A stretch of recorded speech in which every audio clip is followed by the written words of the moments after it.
The Blazers get a win at Toronto. Scoot Henderson finally plays okay. Deandre Ayton's not scoring, but he's a demon on the boards. And let's just face it, the Blazers just aren't very good. Welcome to the Blazer Focus Podcast. I am Fentress of the Oregonian Oregon Live. I'm joined as always by my main man, Craig Birnbach, who's about to go on a pretty exciting trip, right, Craig? No, don't tell people. Now you're going to tell them where I live so they can just come get my stuff? No, yeah, I'm going to Disneyland. Wow. I've never been to Disneyland. You ain't got no stuff. I don't have any stuff. Right. My wife's got stuff, though. My kids got Your stuff. wife's got stuff. Your kids got stuff. You stopped having stuff as soon as the child was born. I don't need stuff. Have you never been to Disneyland? Yeah, first time ever to Disneyland. Ooh. Nope. I've been outside it. Covered the ducks quite, right out there.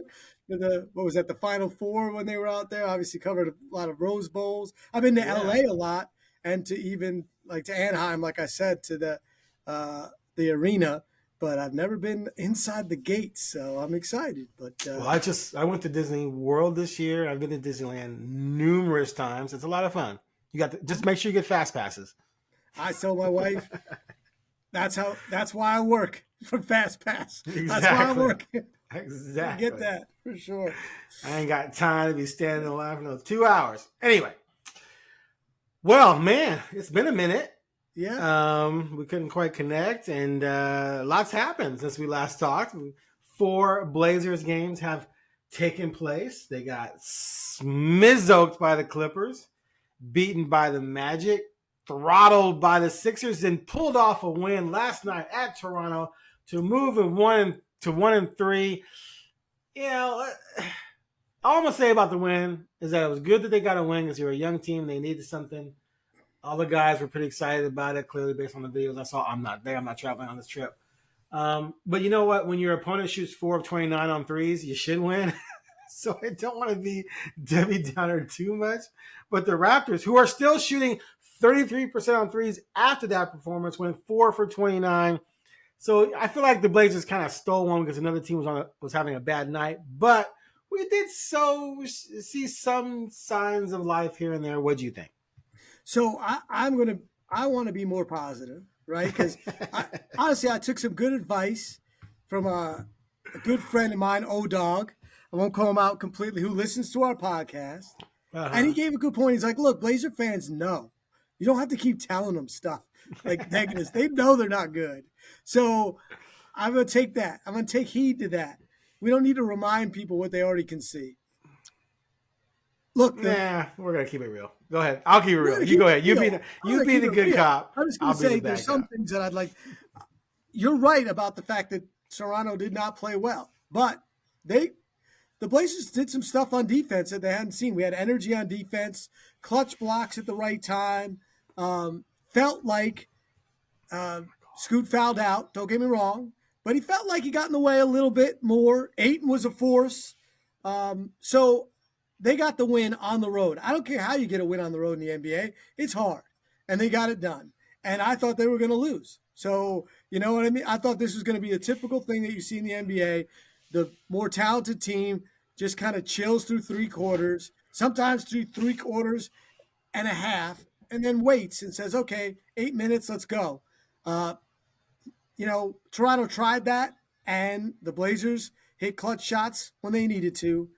So I was pleased to see that. Scoot was really bad. He was really bad in the first 3 games. You know what I mean? Like, to me, I was a little bit like, yeah, that's not good. I mean, like, there's nothing good you could say. I mean, of course, he's 19. We said there's going to be learning to be had, and we're going to have to wait.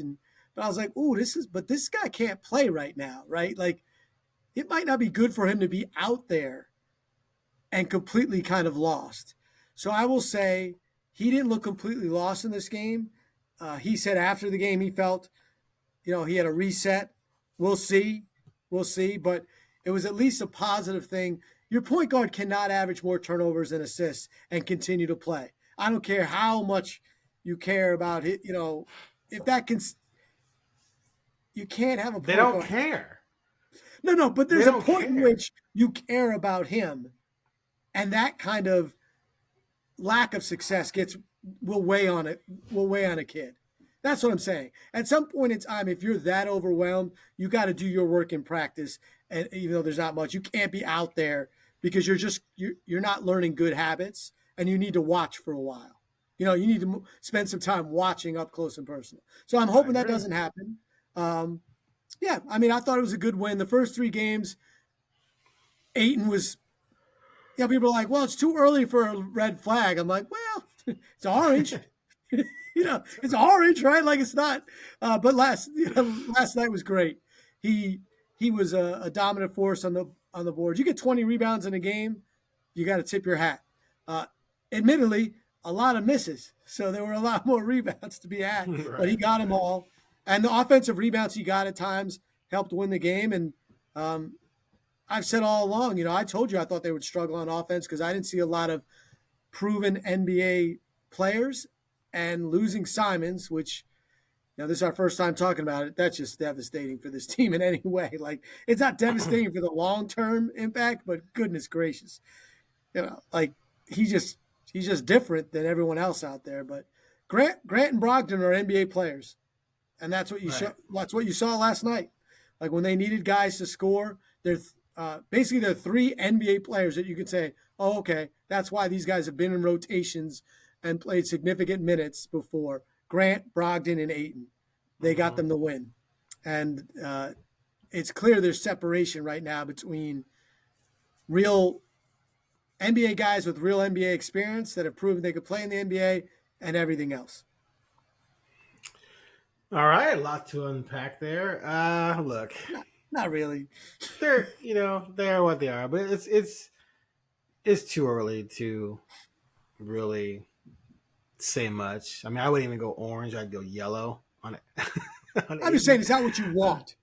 No, I know. I don't disagree with you. I'm just saying it's so like we're 1/20th into the season, and I still, I see a lot of panic out there about Scoot already. No.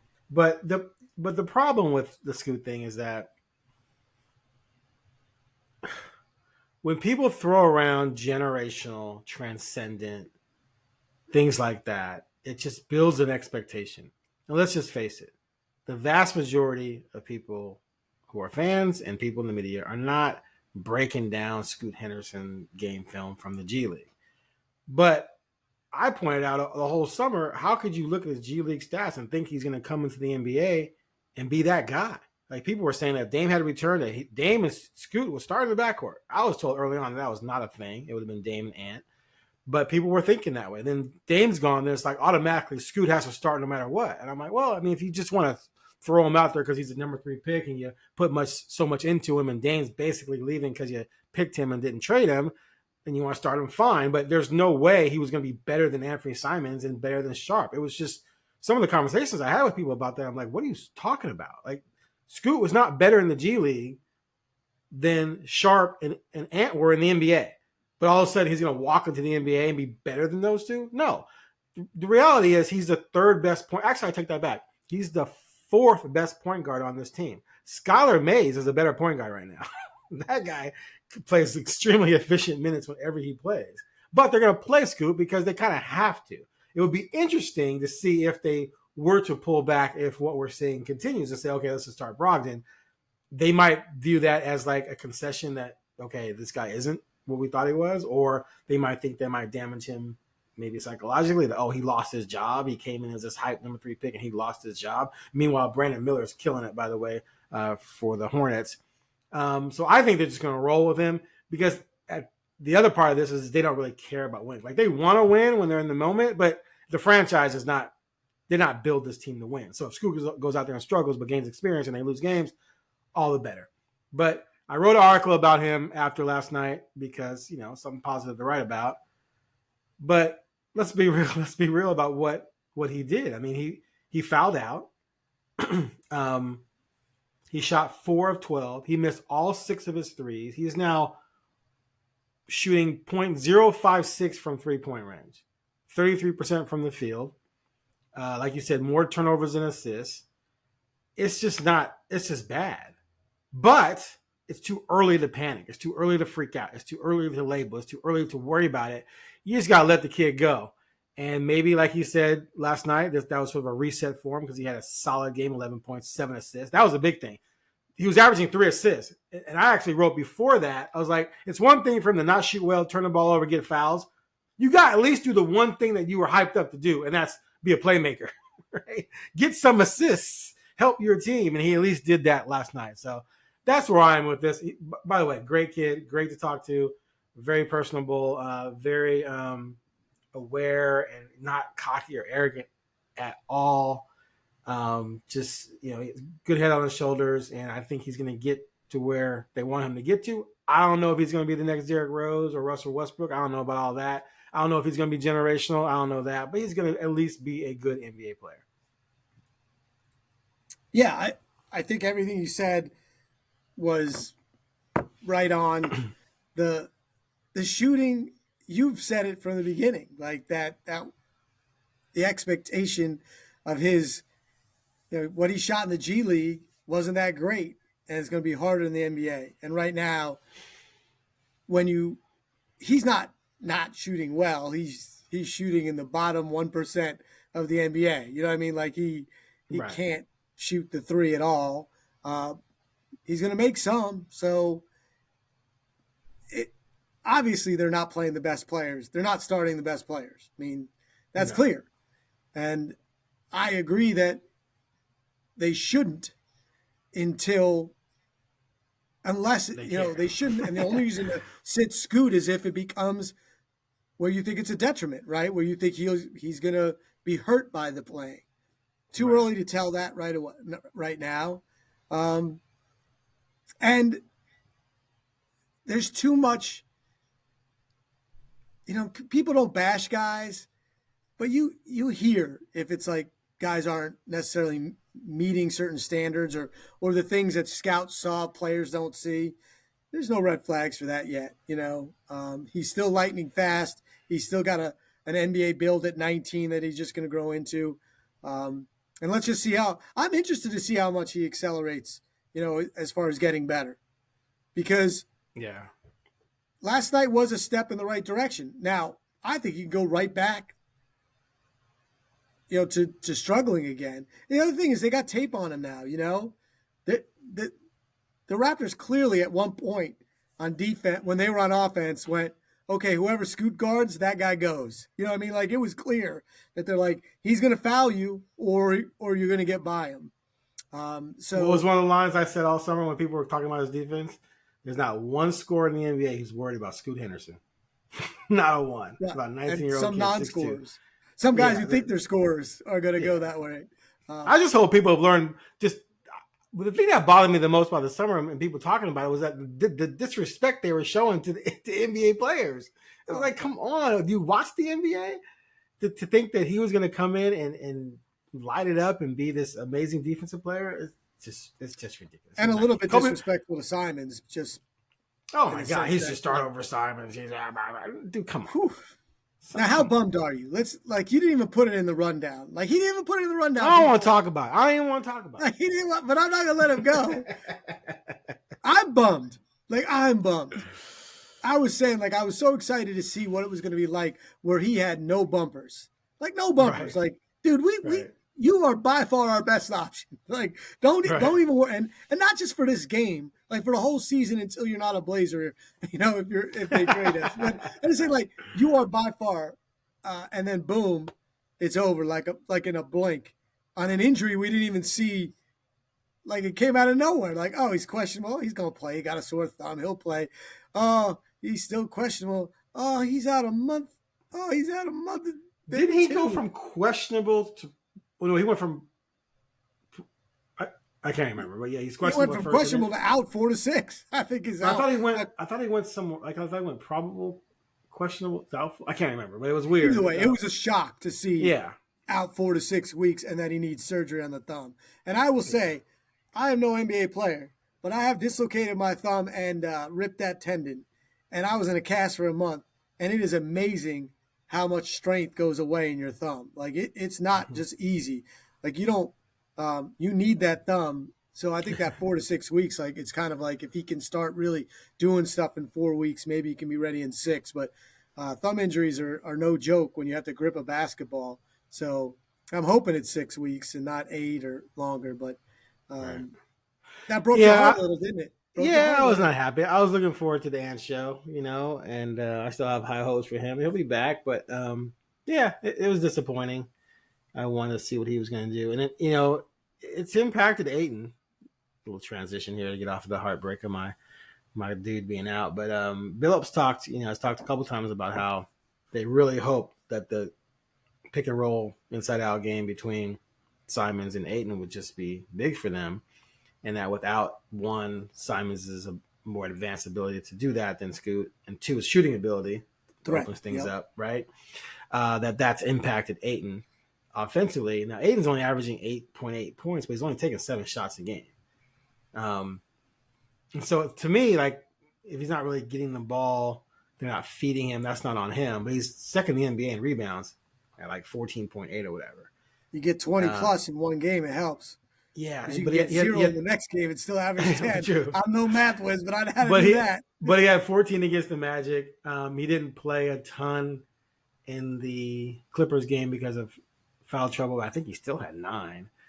So at least he's doing that. Like he's giving you Yep. aggressive rebounding each night, and he had 2 offensive rebounds in the fourth quarter. Huge. In the last 2 minutes that ended up in Brogdon scores. I mean those were huge moments. So to me the whole trade. I mean they didn't need the Dame trade to get Ayton. I'll say that to my grave. But in our package of stuff that they got this offseason, Ayton's the biggest piece, and they need him to be better than he was in Phoenix to make what they want happen. Otherwise, if he's just a dud or just average or up and down, then they're going to be searching for a big man. They're paying this guy $34 million a year right now to be mediocre. That's not going to be good. So I thought we've seen some positive signs from him. Just want to see some more offense. But yeah, what's your take on Ayton so far? Yeah, I mean, obviously the first few games, you're like, foul trouble, not much there. Last night showed me a Embiid just lot. destroyed him. Yeah, Embiid it just wasn't good. Like if Embiid's going to go 35 and 15, you need your franchise's center to go, 24 and 12. Like at least give you something. But anyway, go ahead. I just don't know how Ayton works without Simons like offensively yet, and I didn't see anything that Chauncey has done. I mean, I think that you can't pick and roll with Scoot because they're just not going to they're just not going to cover Scoot. Why would you roll? Right, so it's more like pick and double team, right? So that won't work. So I just wonder if he'll, when Brogdon's in there, can they run something there? They just don't have anyone to run. There's no threat right now, and he's not. He can't. He's not even a mid-range shooter. He can, but that's not his game, right? He's not a pick and pop even. So I feel for him in the sense that I felt his offense was going to come on the pick and roll, and his offense was also, going to come with penetration on fast breaks, obviously dunks, and when you're not getting stops, you don't get that. You just don't. You're not out and running, getting easy hoops. So I like the fact that he stayed. He didn't get frustrated because that's what that's the little bit of the reputation is that if he gets frustrated, he doesn't play hard. Game 4, second game of a back-to-back, they're 0-3, and he played hard.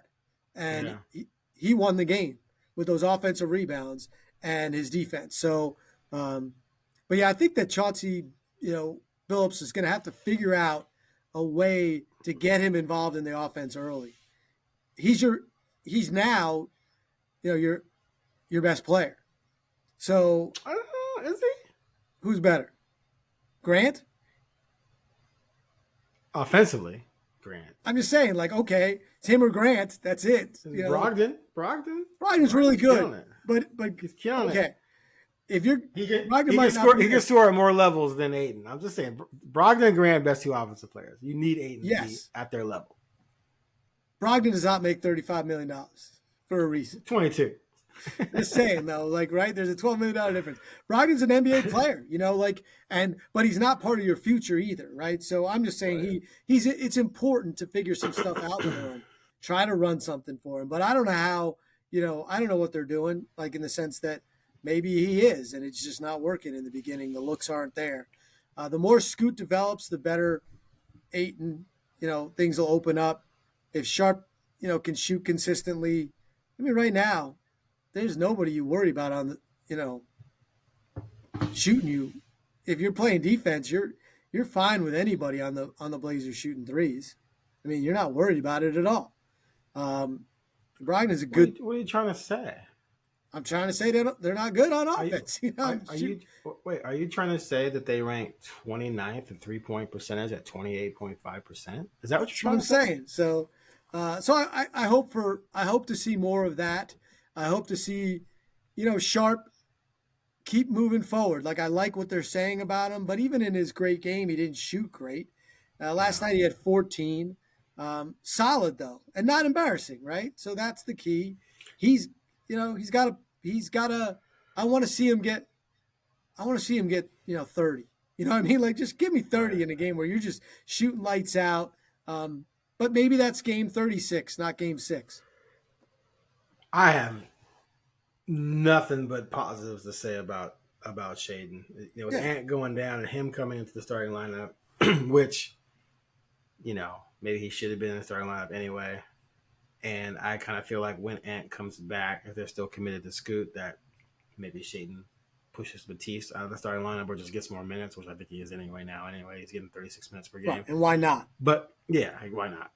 Batiste, he plays good defense, but he's pretty much going to only shoot threes when he's wide open. To me, that guy can come off the bench. Just let Shaedon roll, because at least Shaedon, for all his problems, is producing buckets. He's shooting 43%. Second year in the league, first time really getting legit minutes with legit players around him, unlike the last 10 games last year, which was garbage stuff. That's solid. And he's shooting 34.6% from threes. Again, that's solid for a 20-year-old out there, trying to get in work and trying to make things happen, averaging 18, 5 rebounds, 2.5 assists, 2.5 turnovers. Like, I would just leave that guy out there as much as possible and let him keep rolling, because again, this is all about the future, and we're going to talk about it all season. Exactly. Why not? And he does something fun every time. He's spectacular. He does something that you're like, oh, even if he misses, but if it's he'll get a block. When he goes in hard to the rim and someone maybe bodies him a little bit, but you're like, oh man, he had some bad intentions. Yes. Plus, he can score in any way possible. Like, yes, he does something nifty every game. We're like, ooh, he's got that in his bag. Wow. So yeah, Shaedon, I like where Shaedon's at right now. Yeah, I mean, when I say score, I'm asking him to score 30. Like I said, I'm accelerating. It's coming. I think so.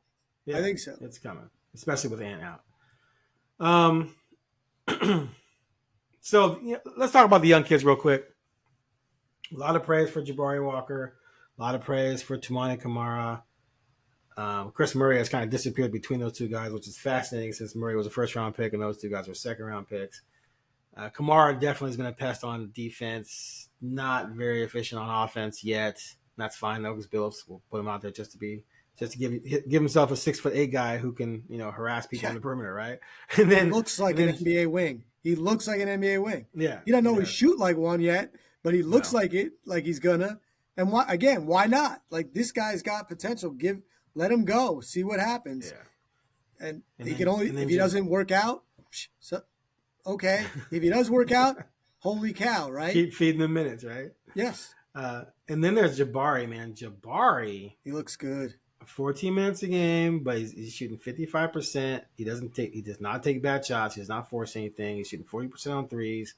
He's so much more physical than he was last year. He's playing tall. He's playing big. Yeah, he's playing strong. He gets in the lane and people body him. He just bounces off the body and just finishes the shot, averaging 8 points, 4 rebounds. I'm not the only one that sees Brian Grant every once in a while. I know it's the I see that. That's a great comparison. He's just, I don't think he would be in the rotation on a good team yet, but like he looks like a guy who's gonna, be a very productive, smart, tough, reliable backup four. Yep. I don't know if I'm not gonna go so far as to say he's ever gonna develop into a starter on a winning team yet. But man, he has come a long way from last year. It's pretty fun to watch because he's a good kid too, and he is not scared. No. Like he has no intimidation. He goes so hard to the rim. He goes for blocks, and you're like, "Don't do it." Oh, okay. My bad. Like, I guess you got, all right.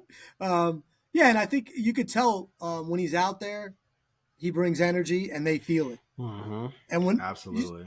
you just know a guy is liked when he makes a play and they all come to him. So, like, Mm-hmm. they come to him when he hits the ground. So I love his energy. I like Kamara's energy too. I mean, I will say that in general, second round picks, I'm never excited when someone trades for him because I just know that the math on it. But I'm like, okay, I'm not putting Scottie Pippen's picture next to him ever. But I am going to say, like, okay, this guy, I get it. I get why he was important to try, to get him and why he's playing because he looks, just like what you want and that you haven't had. He's a 6'8". He's long. He's athletic. He can jump. His shot's not pretty yet, but there's potential. So those are the positives that I see. He's shooting 27.6%. Which on this team's pretty good. 6 points, 6 points, 4 rebounds, 1.5 assists. He's doing that in only 22 minutes. So yeah, some nice. I'm not on the hype train yet with this kid. He's got to do a lot more. And sometimes when you have a bad team, you're going to be bad. And you're playing young people. People start letting their fantasies run away with them about what they're going to be and what they could become, et cetera, et cetera. And that's what people did with Scoot over the summer. So give him time because he's second round pick. He is 23, but still he's second round pick. But definitely someone that they need. They need 6'8" wing guys who can be disruptive. Like they just don't have them, and so he gives them that. All right. I think our theme should be why not? Yeah, why not? Why not? Welcome to the Why the Hell Not podcast. All right, so welcome to the Why Not Network. So the Blazers play Detroit tomorrow to finish up this 3 games and 4 night road trip. The Pistons are one of the best 3-point shooting teams in the league, so they're not going to probably do what Toronto did. It's going to be a very uphill battle. And what I want to see in this game is, we already saw it a little bit with Orlando, but there's a lot of young up-and-coming teams in the league that I just feel like the Blazers are way behind. And I think Detroit's one of them. And you look at Jalen Duren right now, is killing it. And the Blazers they worked out Duren, but they took Sharpe over Duren, which, fine, we all believe in Sharpe's talent, but man, that's a dude that they got Ayton. I get it, but that's a guy that probably Dame would have loved to have played with. But he's killing it, and they've got a lot of talent. They've been stacking draft picks, over there in Detroit. That's one of the reasons why they got rid of Jeremy Grant, so they could continue to be bad, and they didn't want to pay him. It's because they were going young, and now they look pretty decent, and they can shoot it. So my question is not going to be about Detroit. It's just going to be more along the lines of what realistically can we expect from this team without Simons? Like, I look at the schedule, man, and the NBA is the NBA, and you're going to have weird nights like the other night where, bottom line, they won because Toronto shot horrid from 3, period. That's why Blazers win. They go 10 for 30, which is not good. That's 6 more threes. That's 18 more points. They win that game. They made 4, which is ridiculous.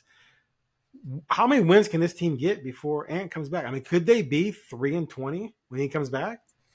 It's hard to be 3-20, right? That's all time low. There aren't a lot of teams that on pace for. That's on pace for. Okay, 5 for 18. 5 for 18. But they're not going to be favored in like any game. So, but I think. So first, I'll say 1-4. Yeah, I would think that you're gonna probably win 1 out of every 5 games, right? So that gets you to 5 and it's not good. Yeah, but I would just say this: if you're a Blazer fan, you're listening to this because there's no other reason to listen to this podcast unless you're family. So, and my family doesn't care about my family doesn't listen either. So there ain't no my family, so it must be Fentress family. So there's no point in evaluating success and failure based on wins and losses. So I don't even care, right? No, I Okay. don't think that a team like this. I think I texted you when Simons got hurt after Game 3. I was like, I don't know. Can they win 20? I was like, can they win 20? And I wasn't being like a jerk. I was saying like, hey, I mean, they're not there. I mean, you were more confident in their offense even with Simons than I was, just because I just didn't see it. But I don't care. Like, all I want to know is, can he have a game where he has 15, 8 and 3 turnovers and doesn't foul out, right? And then they're in it and they lose by 6, but they weren't embarrassed. Can Sharpe look like a starter, like where we're not surprised anymore? You're like, oh, Sharpe gave us 22. He shot, 9 for 19, so that's what I'd like to see. And the wild cards is Kamara. Does one of these guys step up and you go, oh wow, Kamara is going to be he's going to be something. Maybe not for them, but for someone else. But mostly it's around exactly what we thought in the beginning. What are we going to get from Scoot and Sharpe? I'm very interested in that. The Ayton thing, to me, we know he has the talent and the ability. To me, it doesn't even matter that much what he does this year as long as he stays interested, because they're not winning. They're not going to the playoffs. And if he's going to be there when they are, he's going to have to figure out a way to evaluate his own success. And that'll be the hard thing for Ayton, is like, okay, I was on a team that their goal was championship. Now I'm on a team and I'm not sure what the goal is, right? Like, winning is nice. I did like that they celebrated that win. I mean, it was clear how happy they were to get the win, right? I mean, and it just, it's the old saying, franchises tank, players and teams don't. You know what I mean? Like, they want to win. And winning is important for young players to see some things work out. And I don't care that Toronto might have, if I were the coach, I'd be like, they shot that because of our defense. It was so good. Spin the heck out of this thing. Take all the positives you can. And if you're a fan and you can't do that, don't watch. And I don't mean that. I don't mean that mean. Yeah. I took some parts of Nick's seasons off because I was just like, I can't do it to myself. I don't see it. I can't. I mean, when they, Eddie Lee Wilkins is your, Pat Cummings. Like, I don't want to see that.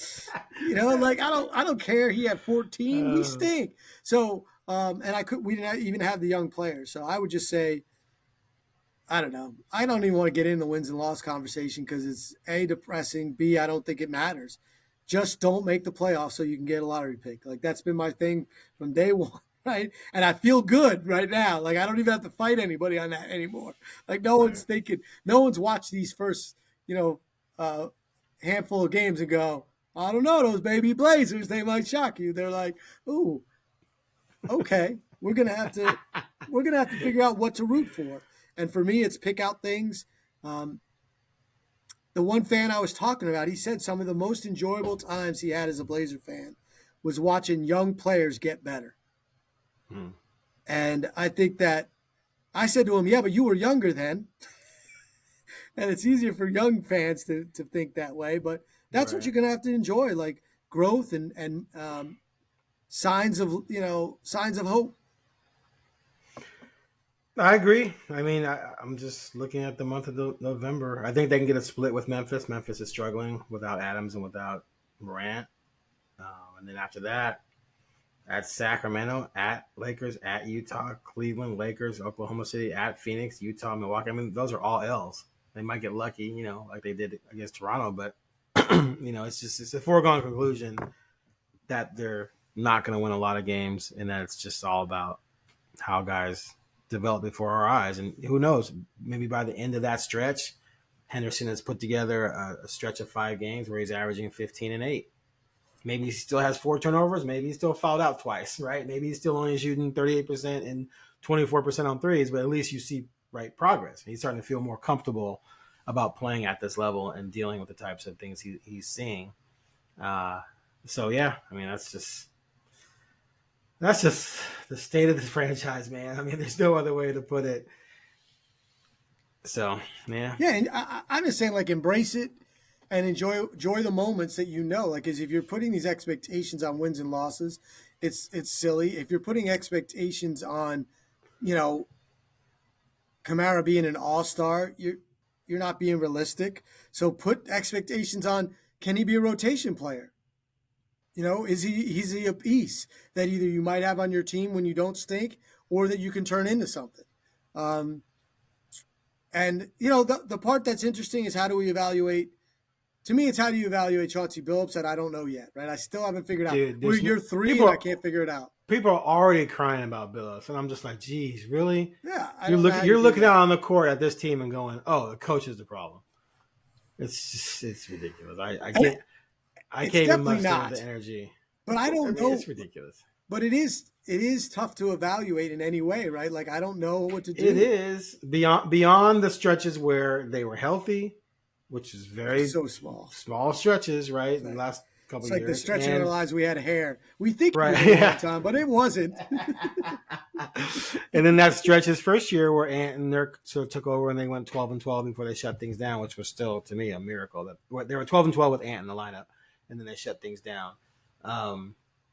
So yeah, we don't know. I can't even deal with the thought process that goes into someone's head watching this team and going, oh, if we had a better coach, first of all, what proven better coach is coming to Portland to coach this mess? And two, how can you judge the coach when you have a 19-year-old point guard who can't really do anything right? That's on the coach anyway. It's stupid. Well, I do want to end on the only way I would. The players still love him, and that's what you need right now, right? If the players start saying that, you know, beefing, then there's no point in him being the coach of the team, because wins and losses aren't the thing. Development is. So that's the only place you can obviously see it, is if, you know, Ayton and Brogdon and Scoot go out and say, yeah, we don't want to listen to him anymore, which was never going to happen. But, you know, I mean, you get that feel. We've been around teams where, you know, suddenly the players are no longer enjoying the coaching. And right now they are. And they're also so young they can't say anything. So they wouldn't probably. But, yeah, I think too early for – I mean, it's just crazy. We're in year 3, and we're like, too early to judge him on anything. Year 3. I don't know how you could possibly judge him. He's coming up on 200 games, and we still don't know. I mean, here's the reality. He's over 500 when he has an intact team. I mean, he just is. Now, that record is only, off the top of my head, 29-25, right? But, you know, still. We don't know. There's no way. You can't count the tanking first year. You can't count the end of the second year. Even leading up to the end of the second year, when you had Nurkic and Little out, two of your best defenders, and then Ant went out, and you had Jabari when he wasn't ready to play, and Trendon Watford and Keon Johnson running around. Keon Johnson playing some point here and there. I mean, come on. And then you can't judge him after Dame had the surgery and CJ had a collapsed lung. You know what I'm saying? And you can't judge him now. And now Ant's out. Your best player's out. So it's, yeah. Okay. Let's end on this. James Harden to the Clippers. Oh, boy. What could possibly go wrong? People are like throwing out the lineup: Westbrook, Harden, Kawhi, George. And I'm like, okay, Westbrook, who's not probably going to want to defer, still wants to be the point guard, who's not a good shooter. Harden, who may not be in shape, but was a ball dominant guard, right? Is he going to want to play a true two, or is he going to try and play the one a lot of times? And then you got two guys who are never healthy. Yet their odds right now are best in the West. Harden's going to play the one. I don't think there's any doubt. He led the league in assists last year. Like, that's not a joke. That's real. He did that. Yeah, but he was the starting point guard. Now is he on this team? Because Westbrook is not going to be the two. I don't know. It may not matter. You got 2 point guards, right? Just let them run and gun. And they do play differently. And Westbrook is no longer, to me, he's more of the guy, the energy guy. He's been playing really well in the game. He's going hard. He knows not to shoot. I think that this is it's the kind of thing when you see 4. Are they all MVPs at some point? At least 3 of them are, right? I mean, but anyway. I don't think Kawhi's been a Finals MVP, not a league MVP. Okay, all right. And but anyway, 4 consistent All-Stars. 4 Hall of Famers, yeah. 4 Hall of Famers. Like, when have I ever said, "Oh, I don't know how that's going to work"? But like, I have no idea how this is going to work. But I am so excited to see it because I will say, the Russell Westbrook thing to me always. I am a Russell Westbrook fan. I think he's he never gets in trouble like off the court. He's great off the court. He's great to the community. I just am not a guy that's ever bashed Russell Westbrook because I'm like, yeah, he can't shoot, but he never told you he could. That's on you. Like, he is athletically gifted in a way that and at times just so much fun to watch. I just felt the criticism for Russell Westbrook was always kind of like people don't like the fact that he won't be necessarily humble enough to say certain things, or he won't just say, "Yeah, you're right, I kind of suck." Like, what do you want from the guy? Like, of course he thinks he's great and he's going to play his game. Harden's a different story, right? Like, Harden is difficult on purpose. Like, his track record of like just trying to like make life hard, but the guy led the league in assists last year. He's led the league in scoring. Like, there aren't a lot of guys that can do both like that. So, and for some reason, George and Kawhi won him. So who am I to think this is silly if those guys think it's good? So I can't wait to see it and see what happens. And I hope, part of me hope it's wonderful because I'm not a James Harden fan, but like I said, I've always been a Russell Westbrook fan. I just think the criticism somewhat unfair to him because I sometimes judge people about how they are in their community, and he's always looked to kind of. I mean, he's done so many positive things, and he and I have the same fashion sense. We have similar outfits. We often trade. No, I'm just interested to see what it's going to be. You think it's going to be a mess? I can tell by your face. Well, the criticism late in Westbrook's career was that he didn't adjust. Like because he can't. But I never understood how. Like, I didn't understand Iverson. When Iverson went to Denver, I thought, okay, Iverson's going to pull back and be like a 20 and 10 guy. And he just couldn't do it. He still wanted to be Allen Iverson in Philadelphia, and they got rid of him. And so Westbrook, when it was clear that he couldn't carry a team anymore, still tried to play that style instead of saying, okay, I'm not going to take senseless shots. I'm going to penetrate and dish, and that's going to be my game, or give it up to to someone who's more capable of scoring at different levels. So it'll be interesting to see, if he comes down and he's got an open shot early in the shot clock and he takes it because he's Russell Westbrook, MVP, former scoring champ, or if he pulls it back and tries to get it to 3 other guys on the court who are way better scorers than he is. So if he does, what he did against the Blazers and just try to rip off the rim, destroy the rim. So if he doesn't take those shots, even though he's open, then I think he's going to become more efficient, and then the team will be more efficient. But if he does take those shots, he's going to brick them. He's going to cost them possessions, and ultimately, I think things are going to be a mess. But we'll see. I mean, Harden and Westbrook didn't do particularly well together when they played together in Houston. I can't remember how long that was for, but I don't know. I just sometimes when you get too many egos like that together, and people don't accept their roles, you can have trouble. And Westbrook and Harden are not the type of guys to accept roles. Not yet. So can they? And then Harden doesn't really play defense either. So it's just let's put it this way. I think Denver with far fewer stars takes them in a series just because they're just a complete team of guys who know their role and do what they do. So Westbrook, they played together 57 games. Westbrook actually shot well. They got 47%, only 25 on threes. He averaged 27, 7, and 9, and 8. I don't know what Harden was that year though. But anyway. So we'll see. That was 5 years ago. It is going to be wild to watch. I'm not going to lie about that. I will definitely tune in. All right. Good work. Have fun at Disneyland. Cars. Are you going to go to California Adventure too? Yep. You're going to do both, right? All right. Yep. Cars is fun. Harry Potter. If they had the same Harry Potter ride they had in Disney World, I can't remember what it's called. Amazing. Check out Are you a Star Wars guy? I am. My son's only 6 though, and he's not totally into that yet. So we're gonna just. I'm not gonna lie to you. I will not dictate what we do. This is for the young man. You better dictate some of it. You're gonna get bored quick. I'm an old dad, man. Everything's a miracle to me. I'm just glad I'm alive. All right. Well, you have a good time. I hope you had a good time listening to the Blazer Focus podcast. We will be back shortly to relive Craig standing in line. Is it hot down there? I don't know. I haven't had a chance to look. Yeah. Hotter Hopefully than it's here. not too hot for you. Yeah, true. All right. Thanks for listening. Please click that subscribe button and leave us some positive feedback, and we'll be back soon. Take care.